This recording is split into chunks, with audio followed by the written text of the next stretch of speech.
A promise provides a way to handle asynchronous operations, such as retrieving or saving data to a back-end web service. And with the number of things that could go wrong when communicating with a web server, adding exception handling is important. Here's a simplified look at how an Angular promise works. A function in an Angular application launches an asynchronous operation, and that operation begins execution. The function immediately returns to the calling code. The return value is a promise. Optionally, you can write a callback function to receive status notifications. The async operation can send out notifications that are sent to the notification callback function. You can use this feature to provide a progress bar or status messages. The operation will eventually complete with a success or a failure. You can optionally write a callback function to process the returned data or other response when the operation is successful. You can also write a callback function to process the response when the operation fails. Since we are talking about exception handling in this module, we will focus on the failure callback function.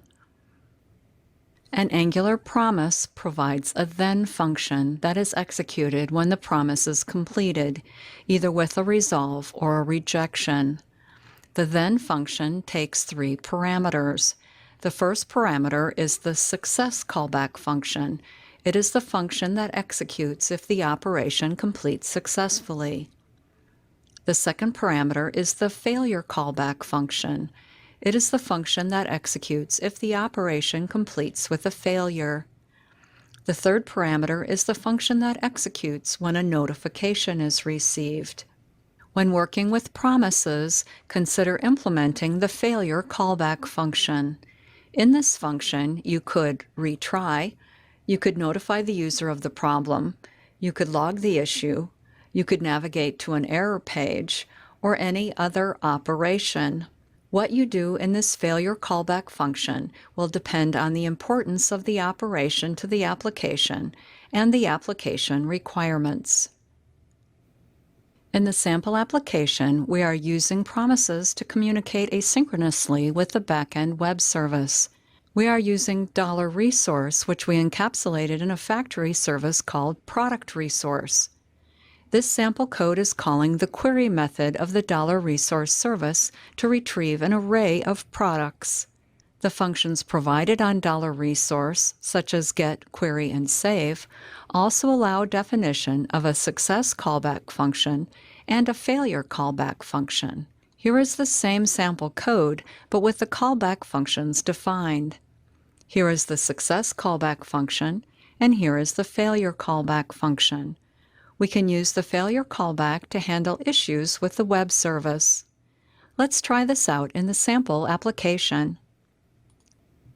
Here we are, once again, back in WebStorm. First, let's navigate to Common, Services, ProductResource.js. Here is the code we are using to communicate with the web server using the defined URL. Recall that we used the product resource in the configuration function for our route states. That's in app.js.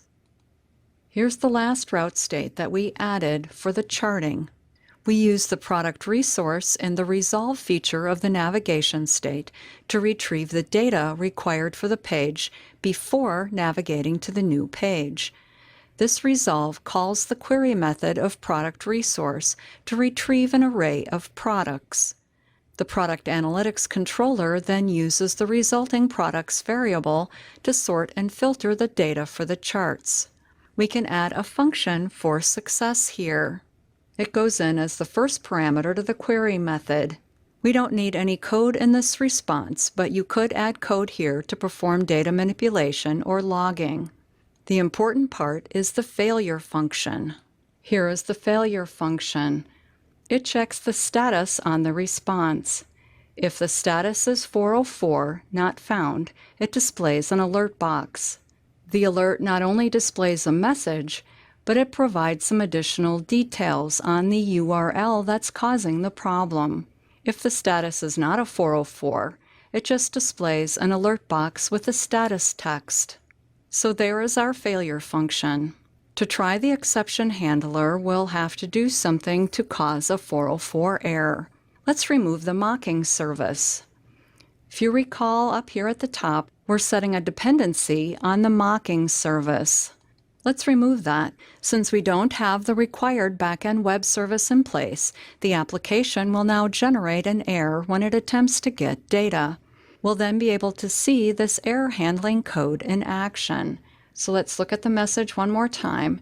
It should say error accessing resource and define specific information about the resource it's trying to obtain. So let's run the application. And we'll select Price Analytics since that's the one that we changed. And we get our message, error accessing resource.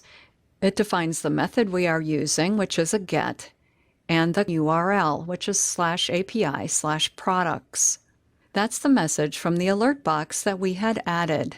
When we click OK, notice that it does not navigate to the page. Instead, it cancels the change of state and leaves us where we are. Before we leave this demo, let's put back the mocking service. And let's run it again to make sure that it's still working. Price Analytics, and there it is. Now let's summarize the 3 exception handling techniques we looked at in this module.